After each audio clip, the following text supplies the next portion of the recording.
La verdad que es preocupante ese panorama porque en la medida que nos vayamos acercando a una suerte de desaparición de la pena, la situación se va a ir complicando, toda vez que tenemos experiencias hasta en nuestra ciudad.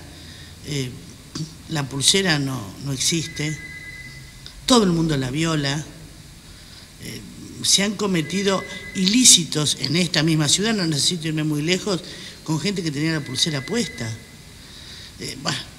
Entonces, esas medidas alternativas ni siquiera sirven, a mi criterio, para proteger a la sociedad de nuevos delitos. Eso es lo que digo.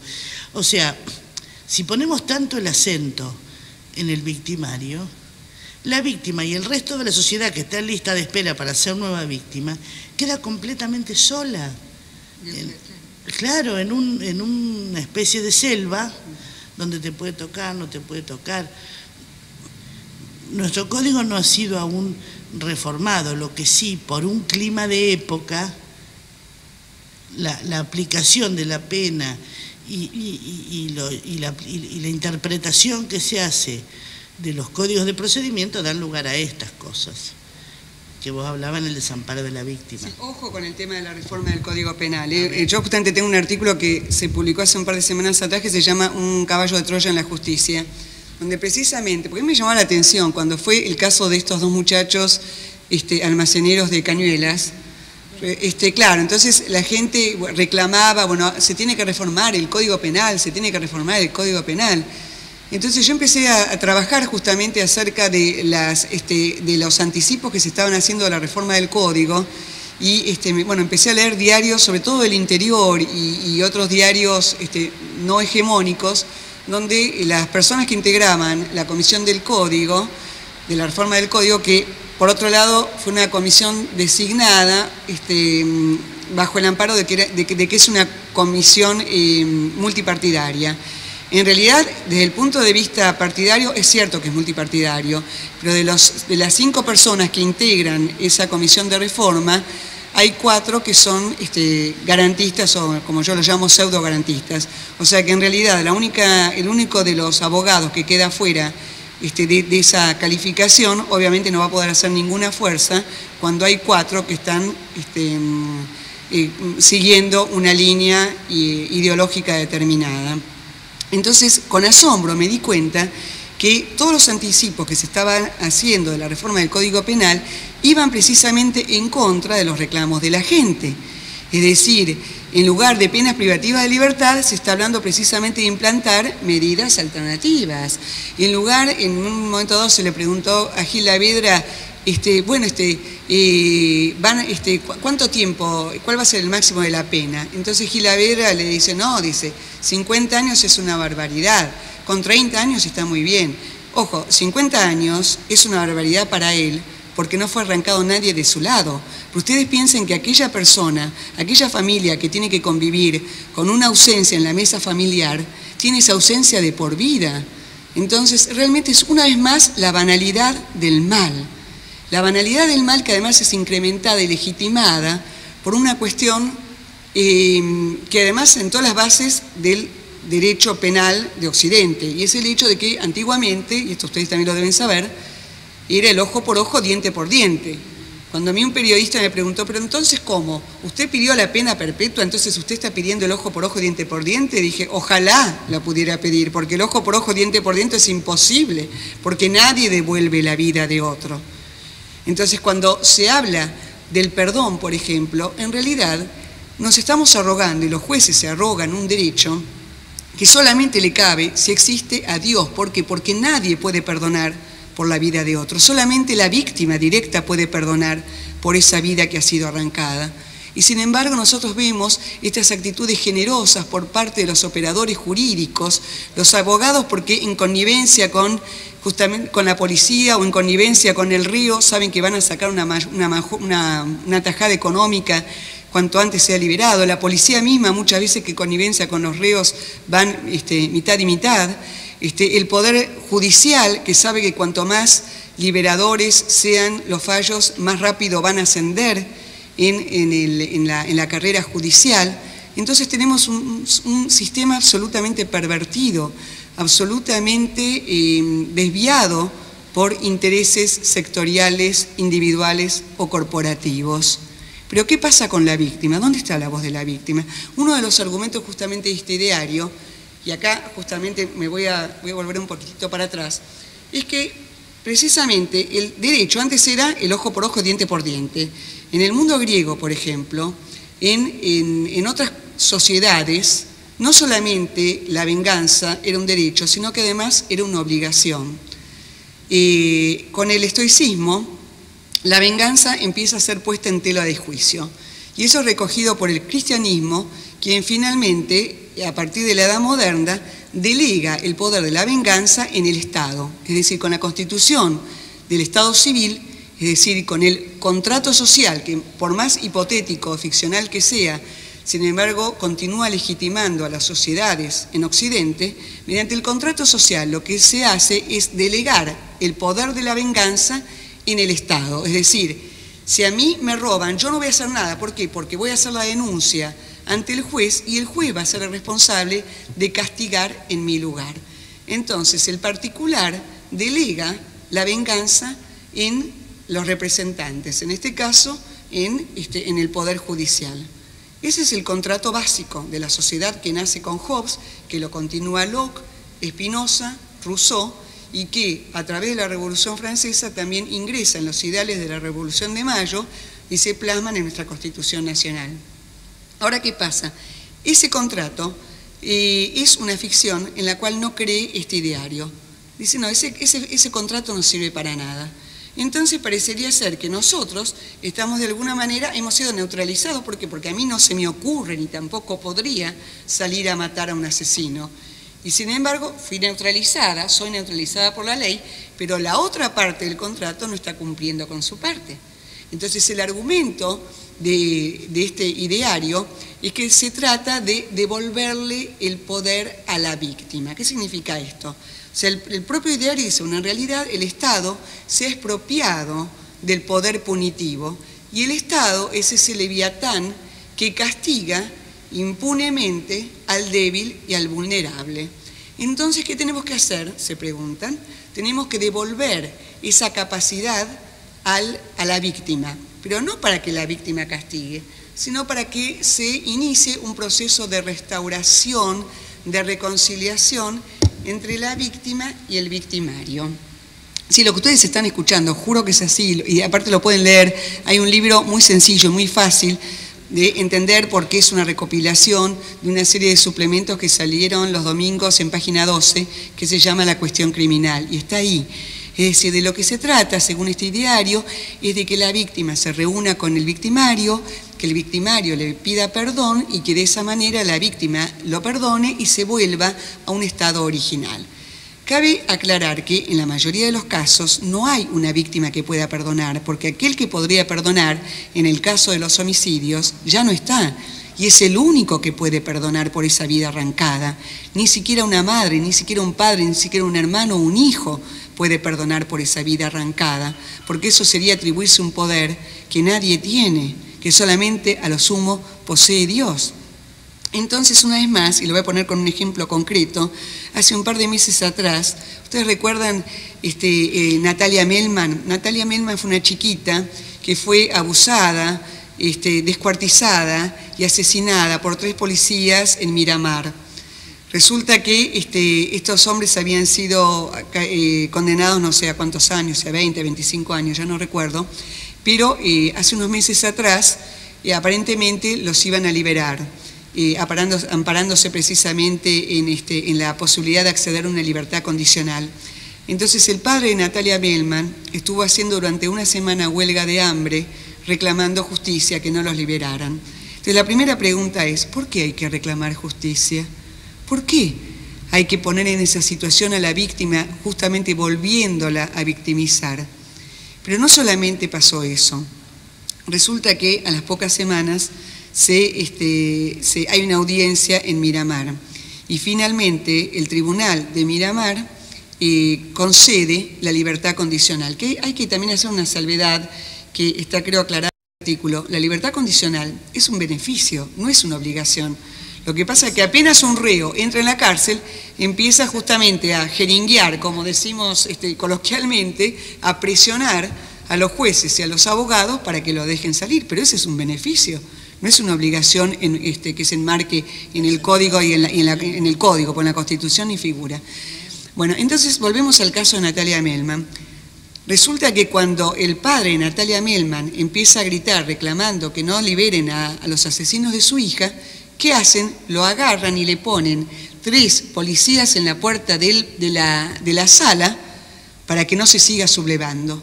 Esa es la voz, entonces, que quieren acallar.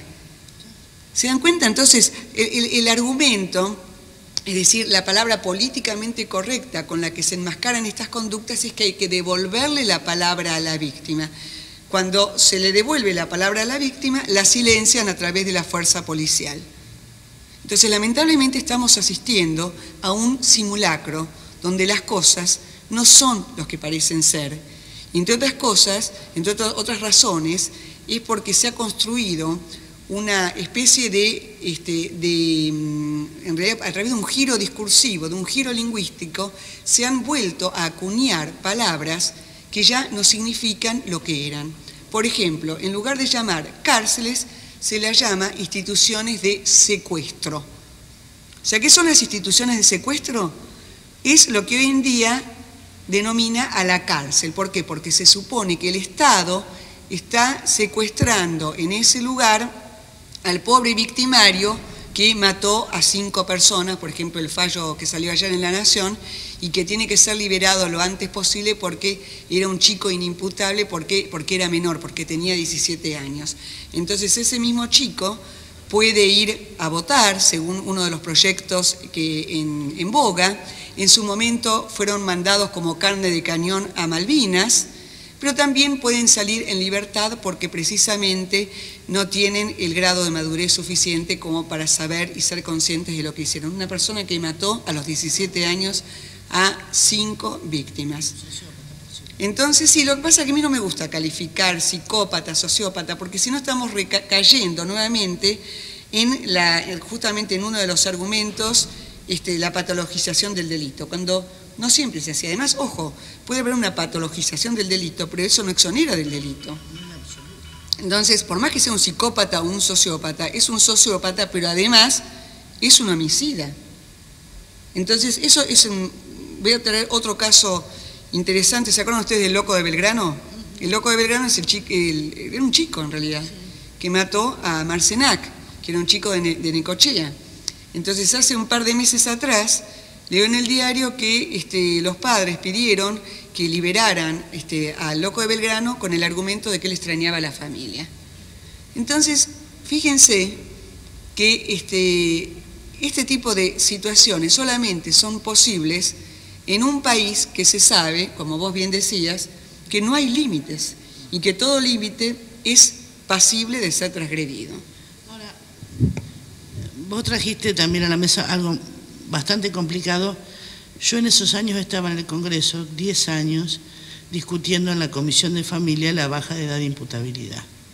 Entonces, cada vez, cuento esta anécdota cortita porque va al tema, cada vez que se iba a bajar la edad de imputabilidad, traían a todos los especialistas habidos y por haber, que nos decían de todos los asesores y a los legisladores, entonces el tema pasaba para otro año, y así fue pasando el tiempo. Hay países como Inglaterra donde no hay edad de imputabilidad. Si tienen que juzgar a un chico de 5 años como un adulto, lo juzgan. Ahora digo, nosotros en esta nueva realidad que tenemos, con un montón de chicos que además son utilizados por los adultos para cometer los peores delitos precisamente porque ellos no van a pagar la pena, que aunque los otros la paguen morigerada, ellos no van a pagar ninguna. ¿Dónde tendríamos que poner el límite? ¿En la niñez? En la adolescencia más que en la niñez. Bueno, yo creo que por lo menos más que inimputables deberían ser chicos que en realidad incorporados a un sistema que no sea un sistema penal propiamente dicho, sobre todo en el caso de los chicos que delinquen por primera vez, ¿no? Es creo que hay que rescatarlos precisamente de que caigan en el delito. Es cierto, en este sentido le doy la razón a Zaffaroni cuando él dice que las cárceles son la escuela del delito. Es cierto que es así, pero por otro lado pensemos que él es el ministro de la Corte Suprema de Justicia. Entonces, si lo dice él, entonces ¿qué podemos esperar los demás? En lugar de separar a estos chicos que empiezan a delinquir, que quizás empiezan, bueno, con un arma y que afortunadamente no pasó a mayores, entonces hay que captarlos justamente para que no sean ingresados en el sistema penal junto con realmente homicidas y delincuentes de mayor calibre. Entonces creo que en ese sentido lo que se necesita, como en tantas otras cosas, son políticas penales asociadas a políticas sociales serias realmente, invirtiendo lo que hay que invertir y no hablando de cárceles modelos cuando sabemos que en realidad es un eufemismo más de lugares absolutamente siniestros. Y además, esto por más que sea políticamente incorrecto, en realidad lo que yo creo es que realmente hay que fundar cárceles modelos que sean autofinanciadas, que además por otro lado es así, el reo trabaja muchas veces, no es obligatorio trabajar, no todos trabajan, el reo que trabaja tiene que colaborar con la manutención, tiene que pasar algo a su familia y también algo, creo que hay 3 o 4 porcentajes que ya están preestablecidos y también tiene un fondo de reserva para que el día que salga de la cárcel pueda también tener un dinero a disposición del mismo. Entonces yo creo que cuando se trata de delincuentes de máxima peligrosidad, realmente se los tendría que poner en prisiones de máxima seguridad. Aparte. Y realmente que se destine, realmente el capital que se destinó para tantas otras cuestiones absolutamente coyunturales y clientelistas, que se lo destine realmente para poder salvar a la sociedad, para poder reinsertar a aquellos que son reinsertables y para poder impedir que chicos muy jóvenes continúen en el delito, que ese es nuestro futuro, por otro lado, ¿no? O sea, recuperar para la sociedad a aquellos que recién comienzan. Para que sea más chica la bolsa del delito, sino Diana, antes de preguntar a la gente si quiere hacer alguna consulta, ¿querés cerrar con algún tema en especial? La verdad que hay tantos temas, ¿no?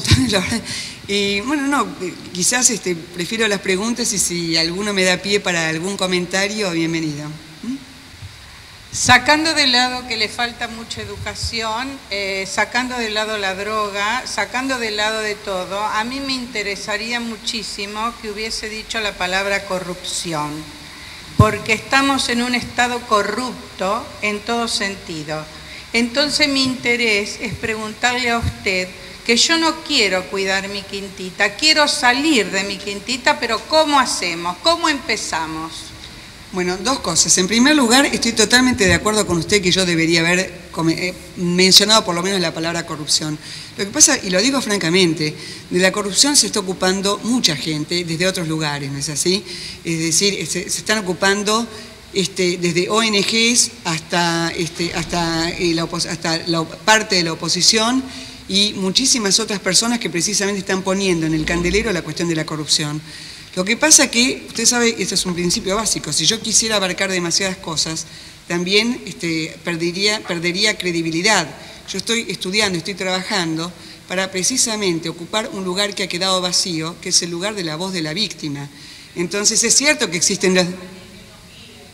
Pero lamentablemente, y con esto me hago eco de una respuesta que dio Fernando Bravo, por eso no quiero hacer plagio, entonces voy no quiero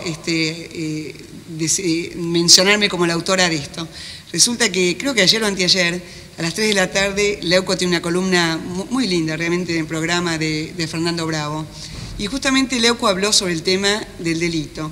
Entonces una señora muy enojada lo llama y dice, bueno, pero usted no nos dice qué tenemos que hacer. Entonces Leuco, con un enorme sentido común, le dijo, en realidad fue Fernando Bravo que contestó en lugar de Leuco, dice, no, en realidad nosotros, o en mi caso yo, son periodistas, o yo soy filósofa, o soy una madre que me ha tocado lo que tuve que vivir, pero en realidad quienes se tienen que ocupar de esa cuestión son los representantes, es decir, son los políticos que componen las cámaras y que supuestamente se han presentado para ocupar ese rol y que, por lo tanto, deberían buscar los instrumentos necesarios para acabar con esto que está ahora en cuestión. O O sea, nosotros no somos responsables de eso. ¿Cuánto podemos hacer nosotros? Para eso los votamos, para eso están ahí, para eso le estamos pagando, y le estamos pagando todos los viajes y los viáticos, y se suben, se triplican el sueldo cuando los maestros están pidiendo 400 pesos más. Perdón, ¿sí? Además la custodia. Por supuesto. Por supuesto, y le agradezco que me haya dado el pie, porque fíjense ustedes, cuando hay un ataque a una persona del poder, o una persona como pasó esta semana, realmente, bueno, un empresario de alto nivel, y bueno, se salva porque tienen el auto blindado, porque tienen custodia, entonces una vez más, los que caen son los pobres, los que caen son los que no tienen custodia, ni blindan los autos, o simplemente caminan por la calle. Bueno, lamentablemente sí, usted nombró la corrupción, pero realmente no está en mi poder y realmente darle una respuesta, porque tampoco la tengo. Es que vamos a llegar al voto por otro tiempo. Eso es lo que yo me veo ver. Vamos a llegar al voto por otro tiempo. Bueno, le voy a hacer una... Y es verdad. Ustedes saben que hace cosa de 2 meses atrás, yo recibí un mail que me dio escalofríos. Ese mail era de una persona que yo desconocía, que firmaba con un seudónimo bastante escalofriante, donde decía, bueno, que él había pasado en su familia por un delito atroz, donde había un familiar que había abusado de sus sobrinos, entonces, bueno, que finalmente la justicia había liberado a este familiar. Entonces, además, fantásticamente escrito, esta persona me escribe en 20 páginas su historia de vida, precisamente, y él dice: Diana, yo quiero que usted me dé razones para no salir a matar, porque yo quiero matar. Bueno, le cuento que le dije que en realidad si él mataba se iba a poner en el mismo lugar del victimario y que uno tenía que buscar otros canales alternativos para poder realmente restablecer la justicia en el país. Bueno, aparentemente esta persona desistió de su propósito y además tuvo la gentileza de concederme los derechos para poder incluir yo en un próximo libro que estoy sacando en Sudamericana, donde voy a incluir este capítulo precisamente, tal como me lo mandó, porque realmente es impecable. Además, esta persona había formado parte de las Fuerzas Armadas, tiene manejo de armas, entonces realmente como él, me imagino que habrá muchísima gente dispuesta a matar. Y le digo francamente, yo porque no está en mi naturaleza y creo que realmente no podría hacerlo nunca, pero tampoco podría criticar a esa persona que va y mata de un tiro al asesino de su hijo. Francamente, yo no soy quien, ni tengo la soberbia suficiente como para poder juzgar a esa persona. Bueno, a mí me interesa realmente lo que nos pasa como sociedad. ¿Qué pasa con la sociedad que sabe desde hace mucho tiempo que esto no es una sensación, que esto nos está pasando? Y hay cierta anomia con respecto a todos los problemas. Hay violencia vertical, hay enfrentamientos de unos contra otros. Lo que no hay es empezar a juntarse pacíficamente, organizados, para pedir otro tipo de accionar, donde se puedan hacer reuniones, donde se pueda encontrarse gente capacitada, donde se escuche al pueblo, es decir, donde se oigan voces, porque acá parece que no pasa nada, y nos está pasando de todo, y no es porque nos lo dicen los periodistas. Uno lo escucha a la nata y lo siente como el que me representa en todo lo que quiero decir, y no debe ser así, debe venir desde la política. No se entienden, no conversan, no hay un diálogo cierto, siempre hay intereses creados, y nosotros nos quedamos acá. Por eso la gran preocupación es qué hacemos como sociedad. Bueno, concretamente, por ejemplo, en Caballito se reúnen en una parroquia y ya hicieron un mapa del delito, y, o sea, lamentablemente se están tratando de organizar la sociedad civil. Por supuesto que no es la solución, porque se supone que nosotros votamos a representantes que deberían resguardar nuestros intereses más altos, que son, ya no digamos la propiedad de la vida, ¿no? Porque ni siquiera estamos hablando de propiedad, estamos hablando de la vida. Pero lamentablemente ante la ineficacia y la indiferencia y el silencio de nuestros representantes, entonces yo creo que realmente hay que tratar realmente de reunirnos y de empezar a establecer políticas de acción a partir justamente de lo que sería un acto de defensa e incluso, y lo digo con todas las letras, de desobediencia civil si es necesario. Levantar la mano, nada más. Sí, pero también hacer, porque el problema que yo por ejemplo, lo veo mucho en los foristas de los diarios, ¿no? Como que hay una especie de catarsis, ¿no? Como si con la palabra uno largara la bronca, que en alguna manera también yo lo siento de esa manera, ¿no? Pero además de largar la bronca, creo que hay que tratar de hacer acciones concretas, claro, o sea, tratar de organizarse desde la sociedad civil para, claro, a través de foros y a través de medidas concretas, ¿no? Que, ojo, por ejemplo, el otro día escuché que yo no salía del asombro, que se van a poner de los porteros, que el sindicato de porteros en Buenos Aires se ofreció poner una especie como de botón antipánico. Entonces, ya de por sí, entonces precisaríamos de un intermediario, además qué pasa con las casas, qué pasa cuando el portero no está, qué pasa cuando sábado y domingo, por lo menos los porteros no trabajan 24 horas, no siempre hay guardia en todos los edificios. Entonces, como medida es una medida muy pobre. Ojo, tampoco estoy de acuerdo con que se tenga que poner más policías en las calles, porque eso tampoco es la solución. Porque realmente por más policías que haya, si están robando bancos o casas de cambio a media cuadra donde está un policía parado. Entonces, es ridículo poner más policías. Lo que tiene que realmente afinarse es el aspecto punitivo y la sanción realmente de los delitos. Que eso no significa necesariamente mano dura, porque además ese es el problema con las palabras. Y yo creo que en el fondo, cuando usted comentaba, bueno, ¿qué hacemos? Yo creo que el otro gran problema de nuestra sociedad es que tenemos miedo a hablar, porque cualquier palabra que digamos, tememos ser calificados de fascistas o de gorilas, o de derechosos, o de lo que fuere.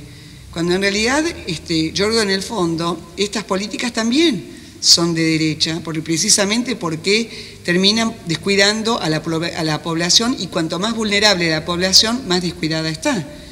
Entonces yo creo que en primer lugar hay que perderle miedo a la palabra, hay que perderle el miedo a los etiquetamientos y tratar de organizarnos desde un lugar realmente socialmente válido para poder defendernos ante el delito. Pero lamentablemente no hay voluntad política. Y ni siquiera estoy hablando de un partido determinado. Yo creo que lamentablemente, fíjense, voy a hacer un poco del tema, pero ya que nombraron los trenes, ¿no? Pero fue un ejemplo muy claro y que ayer justamente fue revivido por los 6 meses de la tragedia de Once. Cuando fue la tragedia de Once, no fue ningún político. Y ya no hagamos una cosa partidaria. Bueno, yo fui. Bueno, pero ustedes están más lejos, entonces tienen...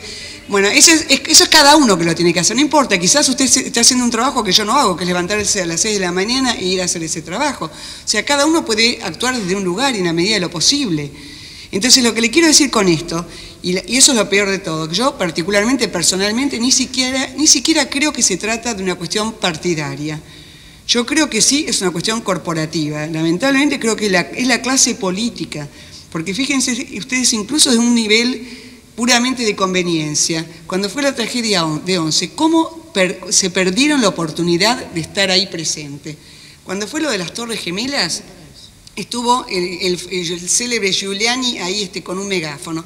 Cuando fue lo de Atocha, estuvo hasta el rey de España, con la mujer, con el príncipe, con la princesa Leticia. Acá cuando fue lo del tren de Once, no apareció nadie. Y digo, qué poca realmente capacidad, qué poca muñeca política, porque realmente de haber estado presente alguno de nuestros representantes, habría arrastrado a gran parte de la población. Entonces, si ni siquiera están presentes en una situación como esa, aunque sea para sacar rédito, ni siquiera fueron tan vivos como para buscar esa oportunidad para sacar rédito. Entonces, ¿qué podemos esperar? Yo lamento muchísimo que esté dando esta respuesta bastante desesperanzadora, pero realmente por el momento no veo otra salida. Yo les agradezco mucho. No sé si quiere una última pregunta. así después nos vamos a tomar el vinito. ¿Él? Sí, sí, sí.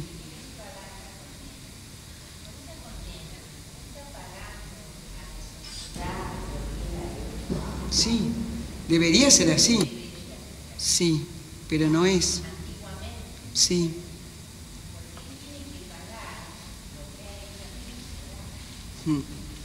Bueno, pero ese aspecto retributivo del castigo es totalmente dejado de lado. Entonces, no, en el derecho argentino, que además hasta a mí me parece que ahí hay un salto conceptual, cuando en la Constitución Nacional dice, bueno, las cárceles serán limpias y no para castigo, lo dice a continuación justamente cuando se prohíbe la pena de muerte. Entonces uno puede pensar perfectamente que en el año 1853 el hecho de que ese enunciado siga a la prohibición de la pena de muerte es precisamente una alusión a que no puede ser un lugar de castigo en el sentido de torturas y de vejaciones.